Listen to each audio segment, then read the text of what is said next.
We are on the eve of college football returning as college football begins on Thursday and lasts all the way through Monday of this weekend. And coming up on this edition of the Stingray Show, we are going to be discussing one of the big matchups this weekend down in Tallahassee, Florida, as the Noles take on the Crimson Tide of Alabama. Alabama is coming off of a 9-4 season, and Florida State is coming off a disastrous 2-10 season. We're going to be joined by a reporter from Gameday right after this open, and then Stephen M. Smith of Touchdown Alabama magazine will join us a little bit later on to break down the Tide and the Noles right here on the Stingray Show.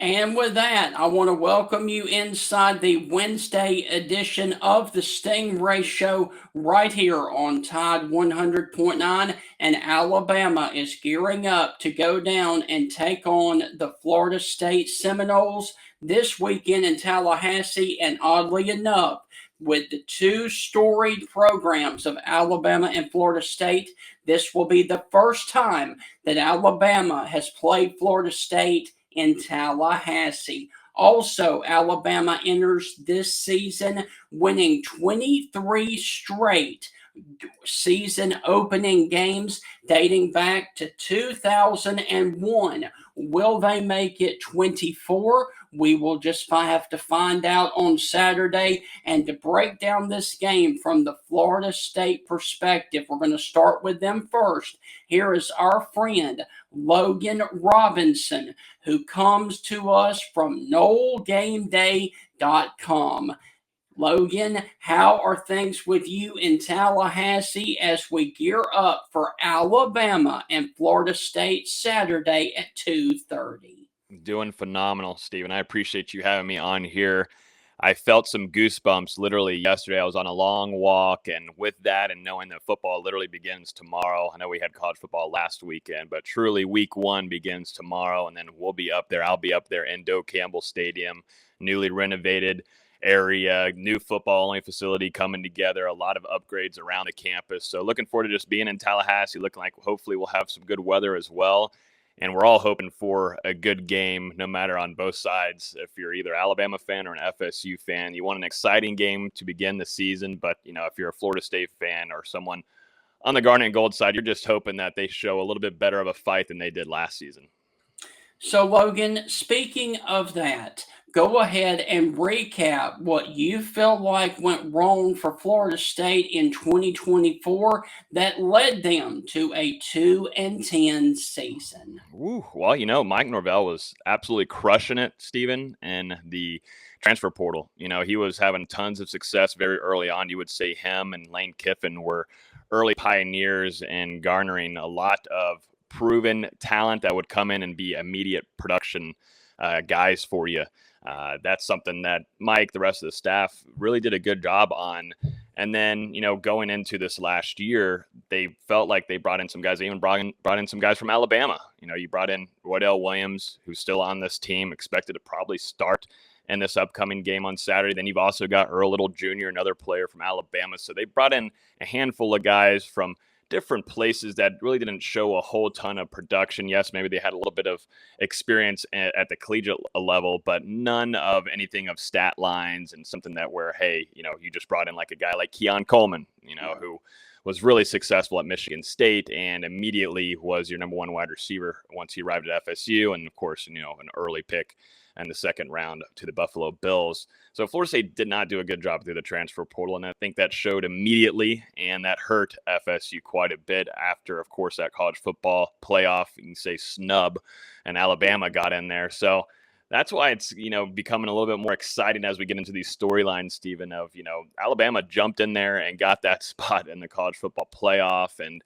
FSU fans still heavily remember that as well. But when you go 2-10 like they did last year, it was bad. And, you lost Jordan Travis. You brought in DJ Uyunglele from Oregon State, and that just was not the right move. Not a lot of leadership there, not a guy that was proven talent-wise for you, and you expected a lot more from him, and that was kind of the case for all across the board. Malik Benson, as you guys know, grabbed him from Alabama. Not a lot of proven production there in Tuscaloosa, but Florida State relied on him to be their wide receiver one immediately upon arrival, and it wasn't clicking. No offensive line, and we could keep going and going and going, but that's kind of the whole case. I think they did very poorly in the transfer portal, and that's something Mike Norvell was very successful at beginning his tenure at Florida State.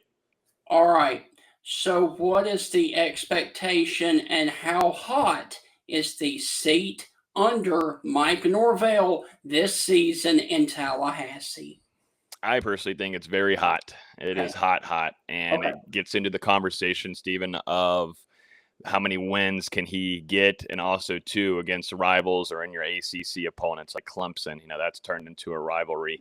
It feels like since Clemson's been, garnering juice with Dabo Swinney, that's become a great rivalry. But to me, Norvell's it's hot. Now, is it going to depend on this game? Absolutely not. I don't think so. It just depends, though. If Alabama absolutely blows them out in Doak Campbell Stadium, then that conversation hurries up a little bit more, but I don't think it's going to rely entirely on this game. Florida State has a long season ahead, and that's one thing that at least a lot of Florida State people covering the team are expecting, where they're going to throw a lot of different kind of things to try to be in this game. But for Mike Norvell, though, does he need a win in this one? I don't think so, but it's warm. It's not a pretty spot that Mike's put himself into. Yes. Logan, I'm on the outside, and looking at the Florida State program, it just seems like the familiarity of the program, of just being comfortable with a guy like Bobby Bowden that was there for decades. It just seems like Florida State fans are just kind of somewhat in limbo. You had some success under Jimbo Fisher. We saw that, but we've seen success under Mike Norvell. But then, it's just all this craziness that's going up and down and around. Does Florida State, of course, every program needs consistency. Every program does. But has that been kind of the recipe of why things have not just gone smoothly there in Tallahassee?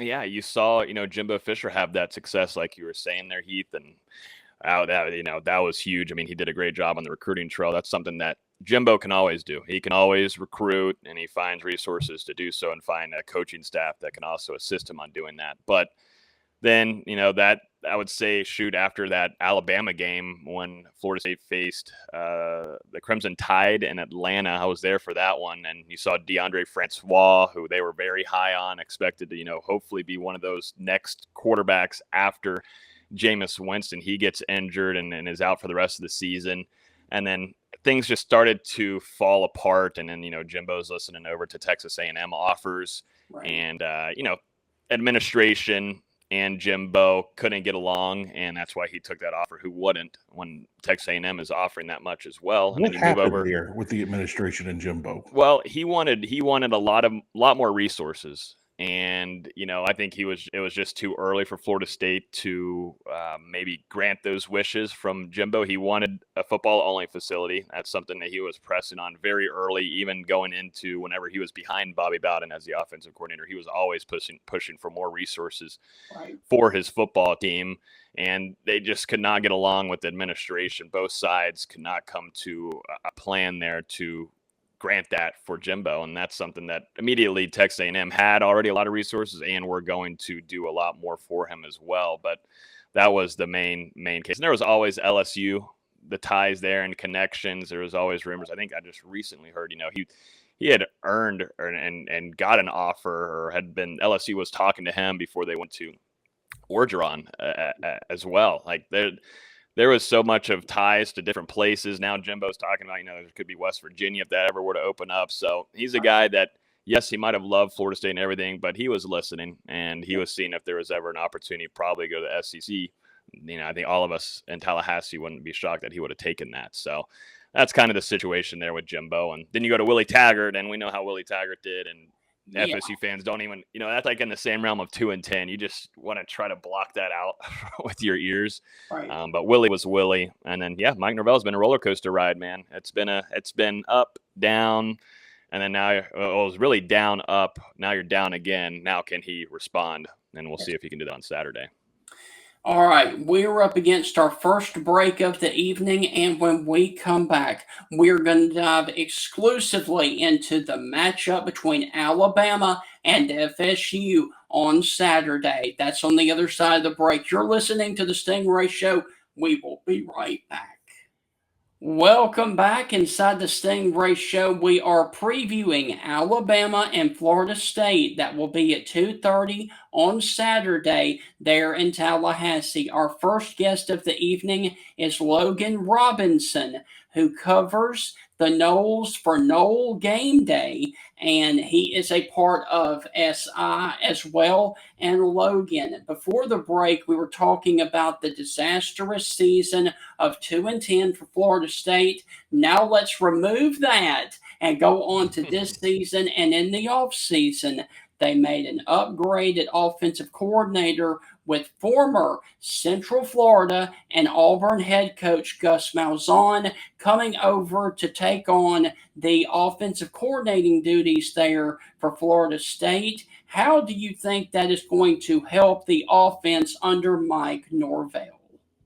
Well, I hope it goes to the offensive line and seeing an upgrade, because he also brought Herb Hand with him from UCF, guy that's been with him for forever, career-wise, and that's the biggest thing that everyone in Tallahassee is going to be watching on Saturday, is if this offensive line can look good, because in Gus Malzahn's offense, as you guys know, he wants to run the ball. He wants to push you at the line. He wants to open up holes for his running backs. He usually likes to rely on one, maybe two, but in this case, he's going to probably have 3 running backs that he's going to use in this game on Saturday, maybe 4. We'll see. It's something probably a little bit more new to him. He found a lot of success, talking about Gus Malzahn, with R.J. Harvey, who I think is going to have an excellent season with the Denver Broncos. But to me, Gus Malzahn, like I said, it's going to be in that run game. If they can get that going, Florida State fell very badly last year on that front. They thought they had a lot with Roydell Williams. He was dinged up earlier in the season as well, and then they had some guys behind him that they still felt confident in, even in a true freshman with Cam Davis, who was highly regarded as a recruit, but just things couldn't get clicking with. Like I was saying, your offensive line was horrid. But the big plus here, if we're talking about offense and Gus, is the production that they're bringing in from different spots across the country. This is something that Mike had done previously, except for 2024's recruiting class, at least in the transfer portal, where I was just saying earlier, where they locked in a ton of bringing in guys that had shown proven production. They brought in Deuce Robinson from USC, former 5-star guy, big, tall wide receiver with some speed as well. And then also, too, they brought in Squirrel White, who, as you guys know, from Tennessee, speedy, really fast, someone to take the top off of the defense there. That's why they brought him in. And so that's something that Florida State was trying to do a whole ton there in the wide receiver room. And then also, too, Randy Pittman coming from UCF with Gus Malzahn, a really versatile tight end. I think those 3 players on offense are huge, and then everything of a retooling of their offensive line that they did. Left tackle, right tackle, both coming from the SEC, and they brought in Luke Pettibon from Wake Forest, who's a really good veteran leader at the center position. So a lot of transfers, a lot of proven experience, and that's what Gus Malzahn is going to be relying on this upcoming Saturday. Logan, you mentioned the name Squirrel White. We're very familiar with him here in the SEC. Yeah. Back in 2023, he was one of the best receivers in college football. He was clearly dominating there at Tennessee. 2024, it's like him and Nico never got on the same page, except for maybe a game and a half, like 6 quarters all of last season. Yeah. And it was just kind of interesting. I'm like, what in the world is going on up there on Rocky Top? So with that, what have you been hearing from spring and fall camps out of Squirrel White? Yeah, so here's the deal. The one big question mark, I'll start off with this, is injuries. That's something that he's dealt with in his career, definitely going back to Tennessee, had an up and down 2024 because of that. And even too, whenever he was visiting Florida State, when they were in that recruitment for him, that was something Florida State evaluated heavily. And even since arriving, we did not see him fully participate in the spring as well, due to injury, coming back from either that injury that he suffered Tennessee, or to what he was dealt with when arrival in Tallahassee. And then things started clicking here in the early parts of fall camp, where he was a full go. Him and also Deuce Robinson having their flashes, and then specifically in both scrimmages for Florida State, primarily that first scrimmage, Squirrel White was connecting a lot there with Thomas Castellanos. And what's funny is, though, Squirrel White got dinged up, I believe about a week and a half ago, got dinged up again. We actually heard from Squirrel White yesterday, which is great that we're doing this show right now talking about him. But we talked to him yesterday. He said that he's 100% full go. With just a small little injury. He's fully recovered. He's good to go on Saturday, which is good news for FSU. But they're going to rely a lot on him, because Thomas Castellanos needs a guy that they can take the top off of that defense if there's ever a chance to. If that offensive line will give him a chance, just sling the ball downfield and have those shots made. And that's something Squirrel White, as we've known, and he's proven, like you were just saying there, this guy has some talent. He's just got to stay healthy. And too, I think it's more of building the chemistry with Thomas Castellanos, and they did not have the time in the spring to do that. So they've relied heavily on this fall camp to do so. Logan, I know Stephen's got a quick question, but I want to do a quick follow-up. Yep. Do you actually believe – I don't ever believe coaches when it comes to injuries, and I sure don't believe players. Oh, I'm 100%. Because everyone says they are. They could be in a wheelchair, and have no feelings, and their arms are falling off. Yeah, I'm good to go. I'll play. I'll be ready by game time. Do you believe Squirrel is ready to play this game? I believe he's fully 100%. I do. Okay. They released the depth chart, and I know that's the depth chart, and you can't take too much away from that as well. It's going to be great, though, this college football season, at least for the ACC. I don't know if it's full college-wide, but we will be getting injury reports a lot like the NFL does on a daily basis when they're week to week. So they won't have an injury report, because you don't have to do that since this is an out-of-conference game, so you won't see that. But once we get into conference games, we'll see injury reports, so we'll actually have something to rely on a little bit more. But Squirrel White, 100%, things I've heard, he's good to go. Just a small little thing that he was dealing with. Logan Robinson from Noles Gameday is our guest, and getting to the matchup on Saturday, where do you feel like that Alabama should be concerned that Florida State could take advantage of them? Well, to me, and this is major question marks all across the board for anybody covering the team, because we've been used to getting over to practices, seeing things happen in practice. But since Gus Malzahn, Tony White, two new coordinators coming in, changed a little bit of how the media practice viewings work. We only got to view just the first day of fall camp, and you can't take anything away from that.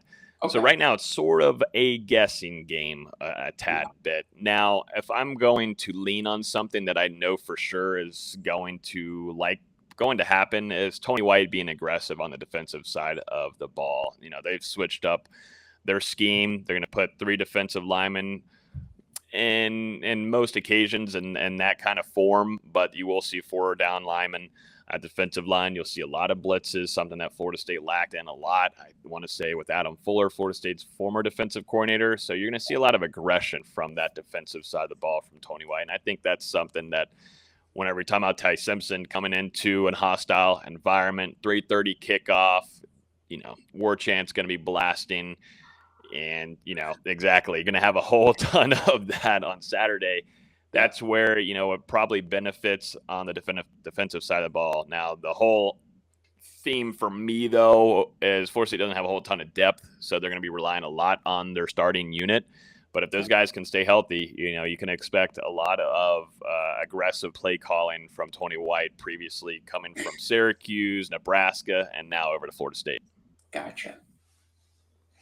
Logan, this Florida State team, as you mentioned, it's been down, up, down, and all the craziness. The transfer portal hasn't really helped, but sometimes it does with all the craziness in college football today. Looking at this Florida State team, with the transfer portal additions and subtractions, but mainly the additions, what is this team lacking heading into this season? Lacking to me would probably be, like I was just mentioning, the theme of not a whole ton of depth, I would say, but if they could have done better in the transfer portal, would be defensive line, in my opinion. Yes, they brought in a guy like James Williams coming from Nebraska, but this guy was really a third down pass rusher. They're now going to be expecting him to run full series or a majority of the series, 3 downs out there on the field for them. They did grab Jason Jenkins too off the edge, but they did not do a good enough job on the inside of the defensive line. They should have put a lot more resources into it. They're going to rely on Daryl Jackson, who is an absolute, you get those all the time, guys. You see that in Tuscaloosa. You get some absolute freaks that look like already NFL talent once they arrive, and you're like, okay, yeah, this guy's an NFL body. So he has all the measurables to be an absolute monster for you, but he hasn't put it all together yet. And we saw signs of it last year a little bit, but you got to see more.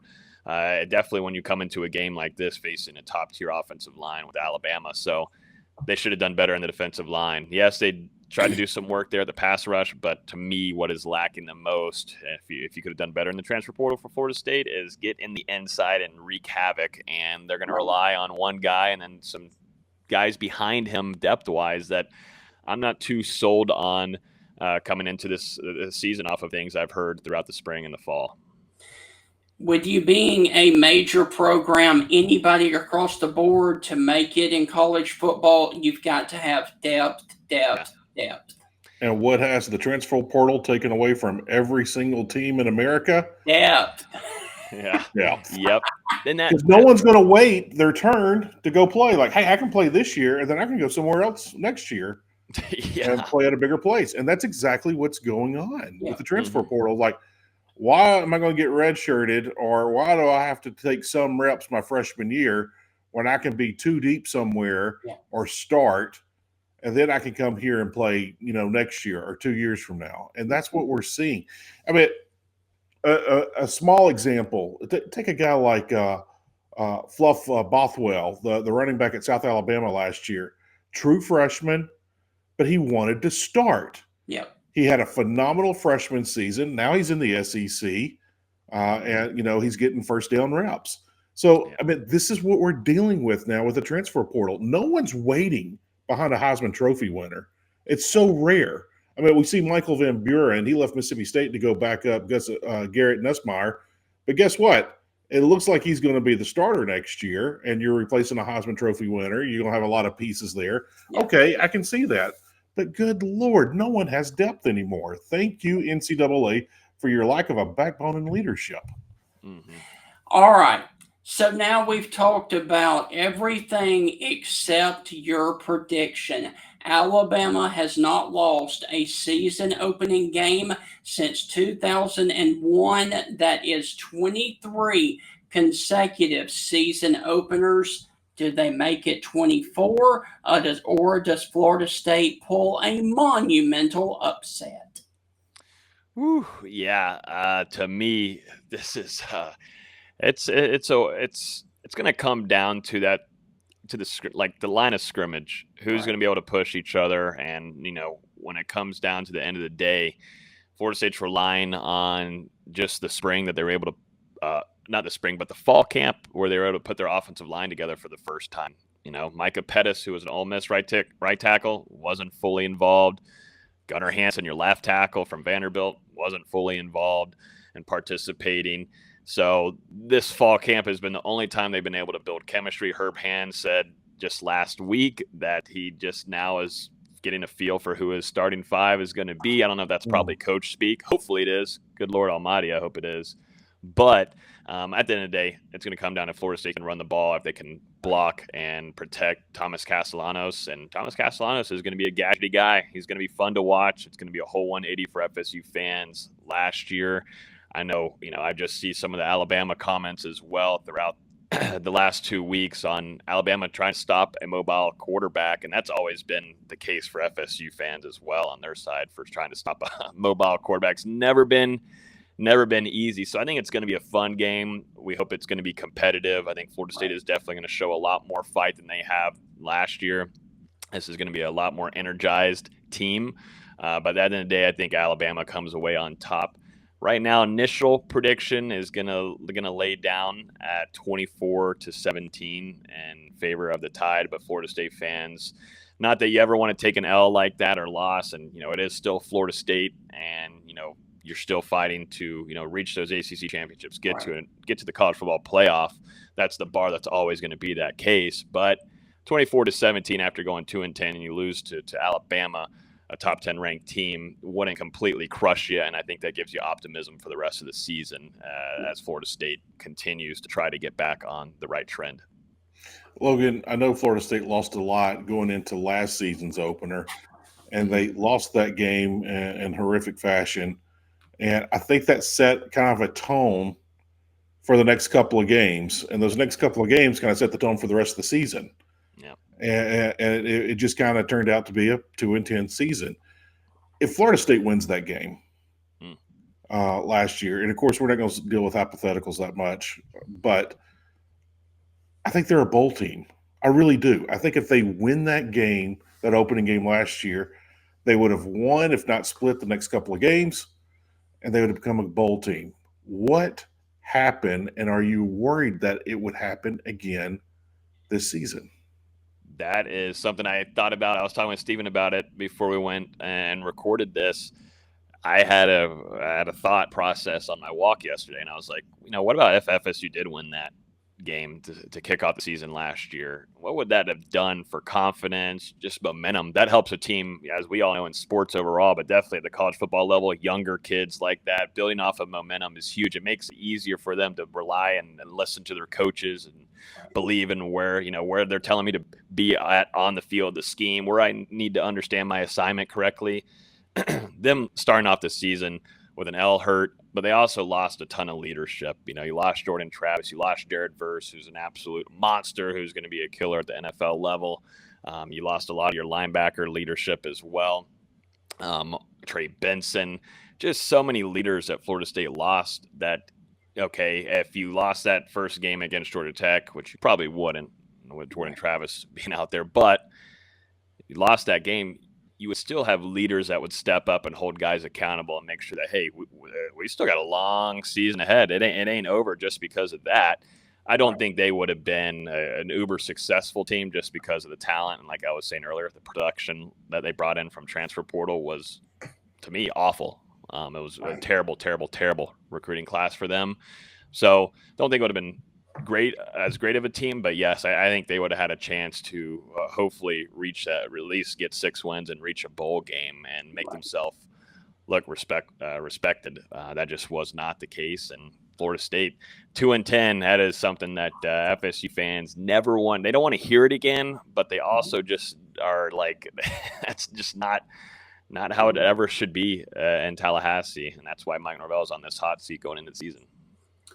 So, Logan, if you would, this has been an absolute blast.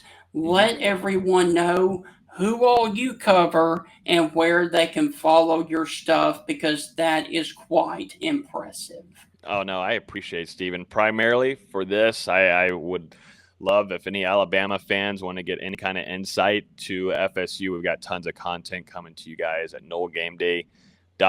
We're grabbing a lot of interviews of our guys talking about Alabama. I know a lot of y'all are getting some interviews from yesterday from the Alabama side, so we're mixing and matching. We're just giving our thoughts on what both sides are saying, and that's at Gameday.com. And I'm on Twitter at Logan's Twitty. I'm a big Steelers fan, so watch out for all the Steelers hot takes that I'm going to be tweeting about Aaron Rodgers leading us to a Super Bowl. So watch out for those if you do follow me over there.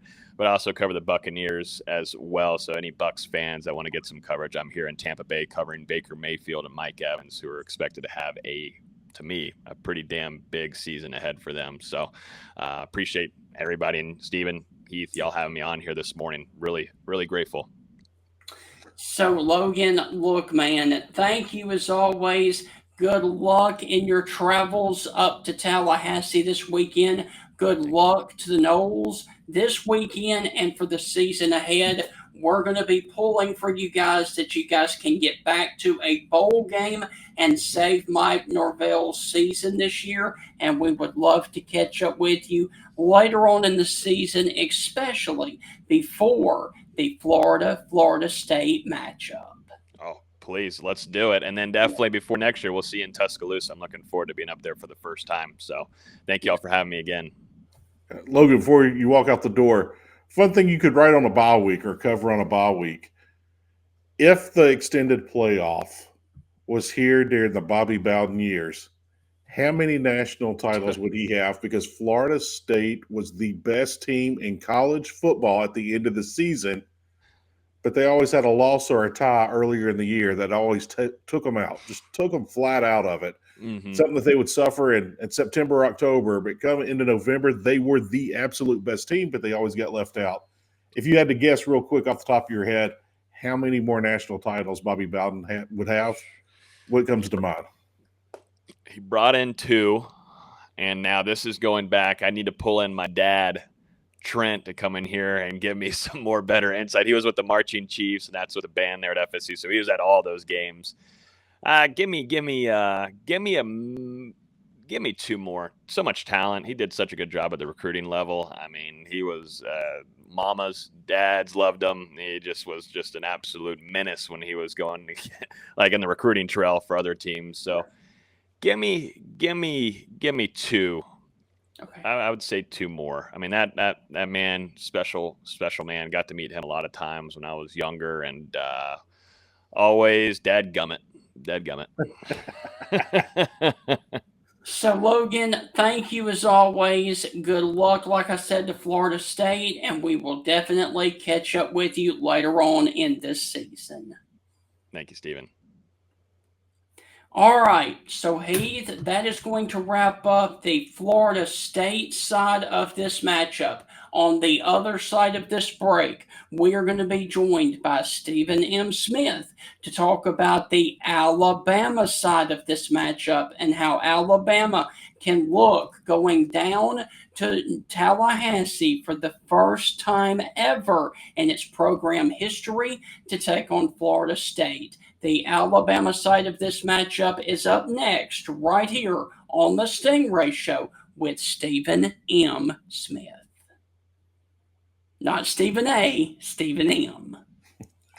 We couldn't afford Stephen A. We couldn't afford the Marching Chiefs. And Stephen A. hates Alabama anyway.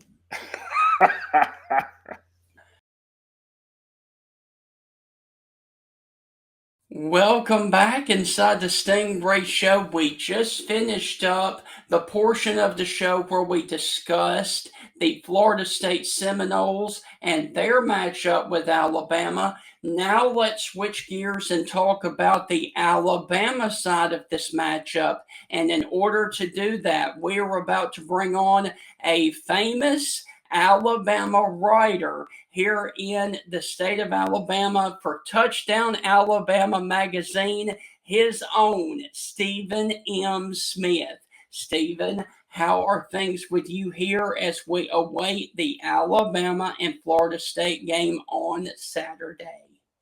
We're doing good, Stingray. Doing good. Happy to see you in here this morning. So, a little bit of information for you, Stingray. I know that a lot of people have been kind of out of the loop on things, but for me, no longer with TDA. So I left December 13th of 2024. So Okay. December 13th of 2024, I transitioned away from TDA. So right now, I'm still contributing for the Bama Standard. I'm still there with the Bama Standard. However, I've transitioned to teaching and coaching. So I'm teaching 5th and 6th graders special needs at Williams Intermediate School in Pale City. I'm a part of now the Pale City High School coaching staff. So I've taken my swing here at coaching as well as teaching, but still doing some media things for the Bama Standard, but no longer with TDA. However, love those guys and I want the best for those guys. Okay, I apologize for not knowing that, but dude, congratulations on moving into coaching. I appreciate with Pale City High School football and Nick Gentry former Alabama player. This is his second year at Pell City, first year now as the head coach. So great to be under him. And I know this weekend we got a big game against Coosa Christian, of course. Rush Probst, legendary Rush Probst, is now there. So we're getting ourselves prepared for that game. So, Stephen, if you would, looking at this Alabama football team going into the season, give us your thoughts on the season upcoming before we dive into the matchup with FSU.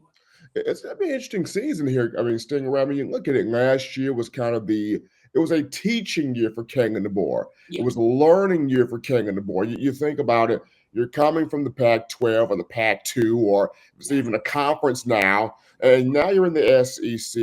You're in grown man football. Yeah. Things are different. The mentality is different. What's the slogan say? It just means more. It really means more in this conference. And DeBoer probably had a feeling of, well, I had just taken Washington to the college football playoff the previous year. I had just taken Washington to the national championship game the previous year, 2023, where it came up short against Michigan. So how tough can the SEC really be, right? But he and his staff got a rude awakening. They saw, hey, if we don't come in prepared, Vanderbilt will black your eye. Tennessee will black your eye. Oklahoma will black your eye. And then ultimately in the bowl game, Michigan, got to them as well, and they ended up being 9-4. So I really think DeBoer learned that lesson of, okay, this is a different brand of football. It really means something down here. I have to carry my A game and my consistency each week, and I got to make sure that our coaching staff and our players do the exact same thing. So I'm thinking he's taken the lessons from 2024, and he is going to apply every last one of those this season. I think it's going to be a very exciting season. I think it's going to be different just due to what he experienced the previous season. Gotcha. Stephen M. Smith is our guest. And Stephen, there's an old saying, those who can, and those who can't, coach. I just got to know, what made you get into coaching, brother?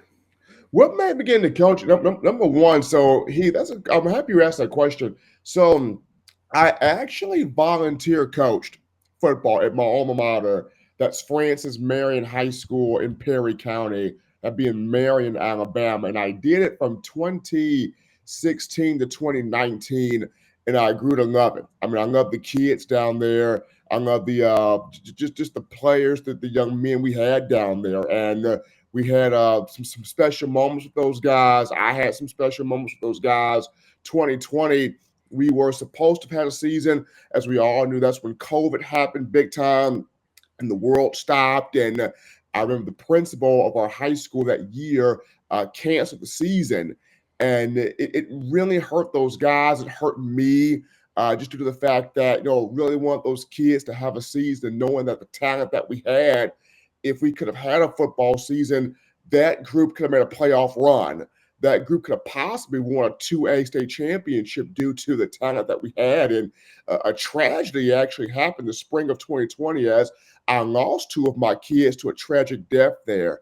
And I said to myself, if I ever had a shot to get back to impacting young men from a coaching standpoint, but I would take it. And I got that shot this year. Nick Gentry, who is at Pell City now as the head coach there for the Panthers, got a chance to have a conversation with him late last season, probably about November, December, and now getting my opportunity to be a part of these young men's lives here at Pell City. So getting this second shot at doing it. With that, tying it in to Alabama, Kalen DeBoer. We all saw everything that happened last year. Some people were upset about this and that. And I tell Alabama fans, if you don't like it, you better learn to love it, because Nick Saban's never coming back. Ever. He's not coming back. Let it go. Bear Bryant's not coming back either. And you probably got a better shot at getting Bear Bryant back than you do Nick Saban. So with that, what are some things you think we might see different in year two out of Kalen DeBoer than year one? I think the number one thing, Heath and Stingray, is you're going to see more of a sense of urgency. You're going to see more of a sense of urgency. You're going to see more of a sense of consistency each game and really understanding the magnitude of this SEC. As I mentioned before, year one for Kalen DeBoer was a massive transition.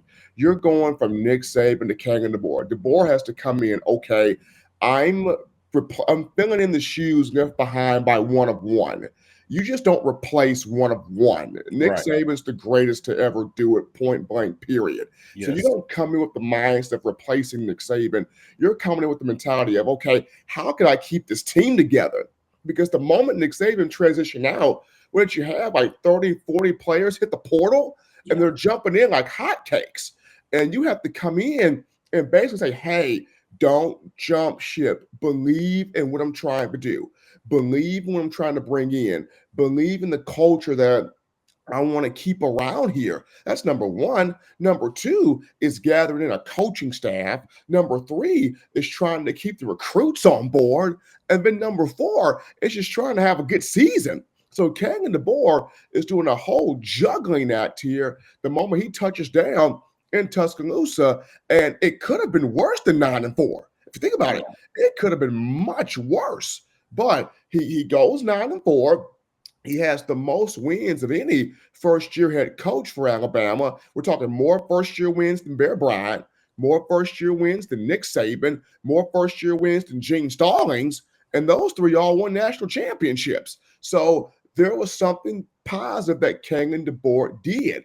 I think this year, though, it's more of a sense of urgency. It's more of a sense of consistency each game. But I think the biggest thing is it's more of a point of Heath, the run game, right? Last year, you had a quarterback in Jalen Milroe that was just athletic as all get out, right? He could take a zone read and go to the house with it. He can take plays that were not designed quarterback runs, but make something out of it. Now you have Ty Simpson, who not necessarily athletic as Jalen Milroe, but can still make plays with his feet. And that's an underrated quality of his game, but he's more so of the pure passer of the two. So now we're really going to see these running backs have their talents exposed on the big screen. When you look at Richard Young and Daniel Hill, Kevin Riley, A.K. Deere, the transfer Dre Washington, all those guys having to step up with Jam Miller dealing with a dislocated collarbone. He won't play against Florida State, but the positive news is we could see him either before the Georgia game or by that Georgia matchup. So this will be a good opportunity to see what these running backs can do that have a talent, just not necessarily the time on task.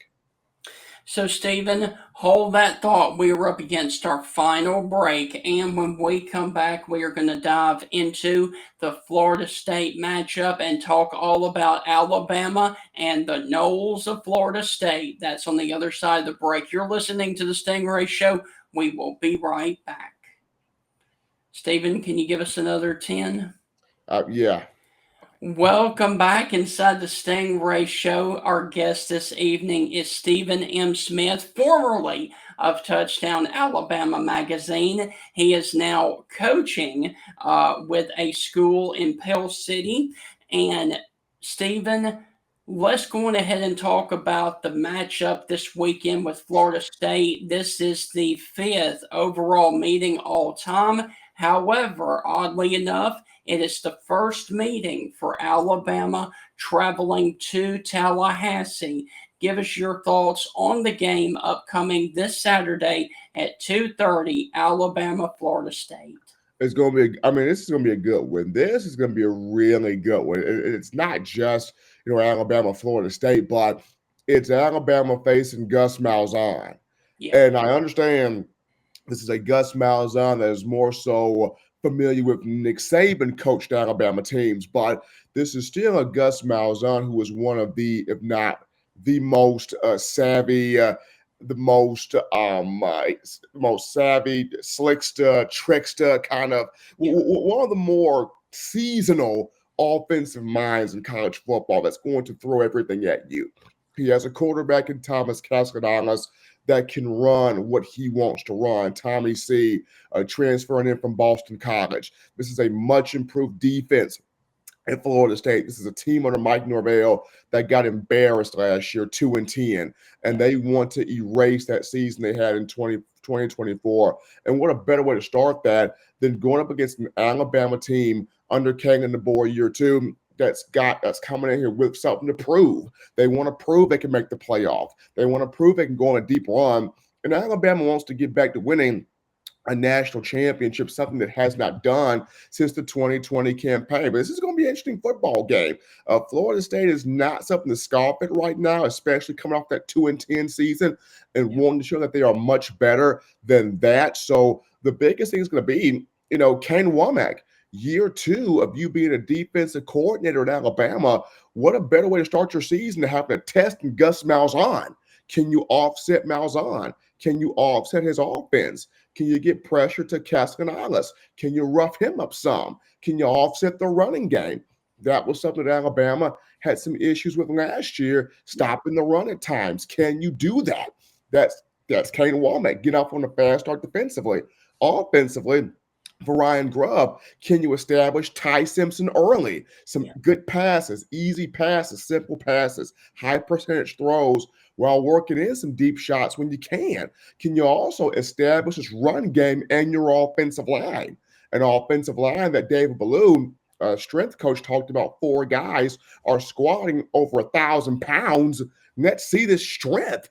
Let's see this bully ball come out. You be able to mold opposing defensive linemen down and open up these opportunities for these backs here running the football and settling Ty Simpson into his first game as a starter.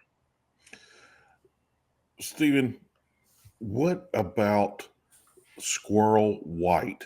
He had that great season at Tennessee. He looked to be like a fundamental key piece there. Guy in the transfer portal ended up at Florida State. And it kind of shocked me when I realized he had left Tennessee to go to Florida State, but he had lost his quarterback. They didn't really target him that much. He went from having a super highly productive season and one of the best receivers in America to not really being a factor last year. I understand he wasn't getting his touches and got in the transfer portal, but do you see Squirrel White doing anything in this game against Alabama? Very high, very possibility here. And the reason why, he's a deep threat. This guy can beat you in the slot. This guy can beat you on the outside. Squirrel White has big time speed and big time ability. And whoever's playing at the Husky spot for Alabama, that may be their assignment, is locking down Squirrel White. Whether that guy is Xavier Brown in the slot, whether that guy is Deshaun Jones at the Husky position, whomever starts in that spot, that may be the responsibility. Or if Gus Malzahn chooses to have Squirrel White play outside, that's either the X or the Z, now you're looking at Damani Jackson. That's your responsibility as a knockdown corner, or possibly Dijon Lee, the freshman, if Alabama is starting him, which he had a tremendous spring. He had a very good fall camp of a team that's confident in what he can do. If you're putting Dijon Lee on the outside, 6'4", the freshman, that would be his responsibility in defending Squirrel White. So the guy's a speedster. He's got top end speed.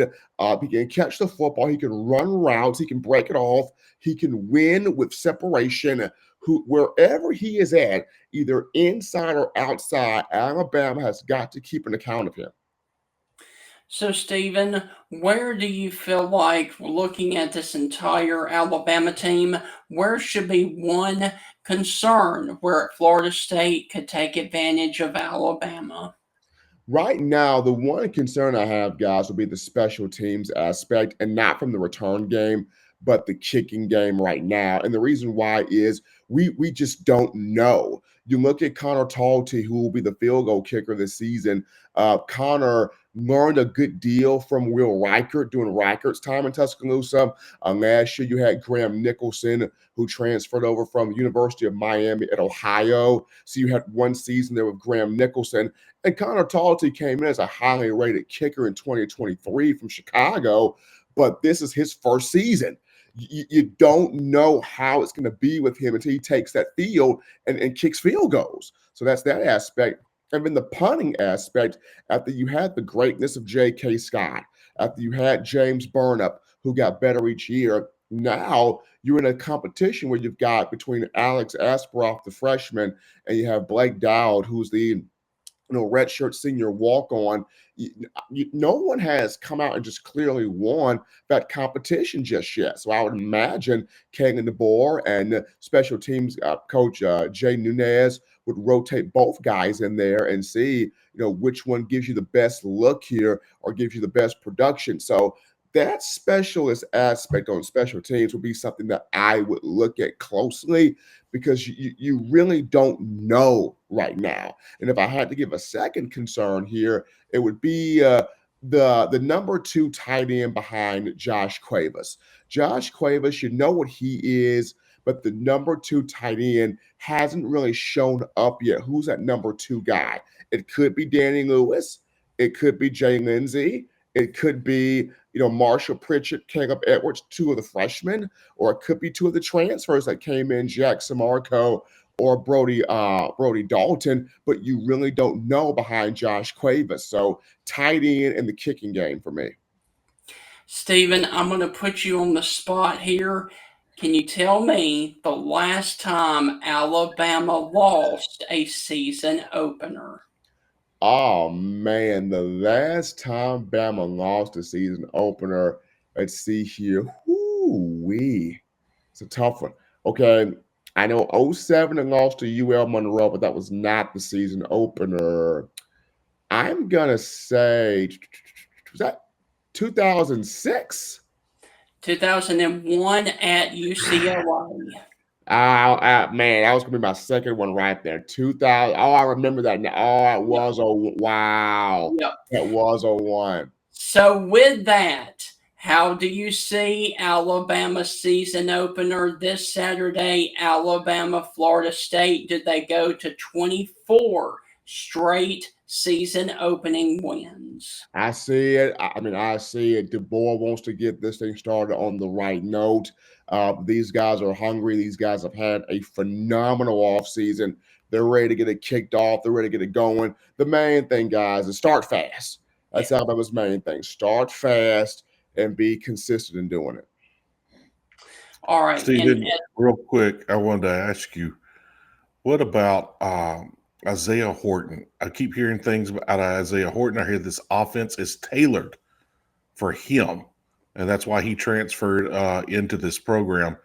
Why is Isaiah Horton going to have this great season, or is he? I'll look at it. For him, he and Ty Simpson are former high school teammates. That's why he made the move. He and Ty Simpson are very much so familiar with each other. The offense he is tailored much around what Horton can really, really do. And I think he is going to have a phenomenal year where he puts that final bit of polish on his college career before turning to a National Football League. We know he was big with Cam Ward at Miami, but coming to Alabama, he's the number 3 receiver in this rotation behind Ryan Williams and Jeremy Bernard. We could see a situation where you would have Jeremy at the top of the formation, X. You could see Ryan Williams on that in the slot. And at the bottom of the formation, running a lot of those vertical routes, that's going to be Isaiah Horton. He's going to snag a lot of those big plays. What I've been hearing, the comp for him, a taller version of Jamison Williams. That's been the comp all off season for Isaiah Horton. Big, physical, but he's a burner. He's got speed, can win off the route with his speed. So if this comp provides itself accurate, we know what J-Mo did in 2021 in one season, guys. 79 catches, over 1,500 yards, 15 touchdowns, became a first-round pick off just one season at Alabama. Isaiah Horton can have that kind of a year. As we walk out the door throughout the overall season for Alabama, give us your final record for the Crimson Tide in 2025, please. I think it's 10-2 college football playoff. 10-2. If I had to pinpoint the 2 losses right here, I would look at that South Carolina game on the road. That could be very interesting over there in Columbia. Shane Beamer's team had 6 wins last year to end last season. I would look at to end last season on a win streak there. They could have made the playoff. I would look at South Carolina. The other one I would look at, I would pay attention to that LSU game, and only because if Garrett Nussmeier comes in hot and Ty Simpson comes in hot, and they both are clashing at that game, it could be 2019 all over again, like it was with Joe Burrow and Tua Tagovailoa, and we know how kind of crazy that game went. So I would look at South Carolina and LSU as the two kind of really watch there. All right, Stephen M. Smith, quick questions as we go out the door. This Alabama defense, I've heard nothing but great things about it coming into this season. I've asked all my guests this question. I'm going to ask you a specific number. I'll ask all our guests, is this defense going to end in the top half of the SEC or the bottom half of the SEC? I think we all will agree this Alabama defense will end up in the top half of the SEC. Where does it rank in total defense in the SEC? Where's it rank in total defense? I'm going to say it will come to slightly behind Georgia. It'll come to slightly behind Georgia. We all know Kirby Smart's going to recruit some dogs. Kirby Smart's got dogs over there, regardless of what they lose to what they lose to the NFL, what he would lose to transfer portal. But Kirby Smart's going to recruit dogs there. Bama would come in slightly second. And the only reason why I would say slightly second is we got to see, guys, who's Alabama's closer going to be in terms of sacks in the quarterback. We got to have that person. And whether that person becomes Quay Russaw, does he become that guy? We got to see it. LT Overton last year had some really good moments, but what was his main thing? He did not finish on sacks. Overton could have had double-digit sacks, double-digit tackles for loss, missed out on a lot of those plays. Can he clean those up? Will he clean those up? That's a question there. You look at guys like Tim Keenan, James Smith, who was a former five-star at Carver High School in Montgomery. How will he look this season? Keon Keeley, is it finally his time to finally get on the field and have that type of an impact? We got to see, guys, who are the closers in terms of sacking the quarterback on this year's defense. If those pop out quick, then this would be the number one defense in the SEC. But we got to see who are the guys that can rough up the quarterback. And looking at our offense, top half of the SEC, bottom half of the SEC. Where did Alabama rank at the very end in total offense? Alabama, I'm going to say this, Bama would have the number one total offense. I think Bama will have a number one total offense. I think Ryan Grubb was the final piece DeBoer needed. He needed his guy, his coordinator. Grubb was supposed to come to Alabama in 2023 with Nick Saban. It didn't happen. 2024, his guy, Kalen DeBoer, come on, bro. I'm not ready yet, coach. I'm not ready yet. Now he's here. Now he's got his philosophy that he's brought in here. Now we're about to see what this offense can really, really do with Ty Simpson calling the shots here. I think it's going to be very exciting. You're going to have balance. DeBoer and Ryan Grubb will take shots, but they're going to have balance within this offense.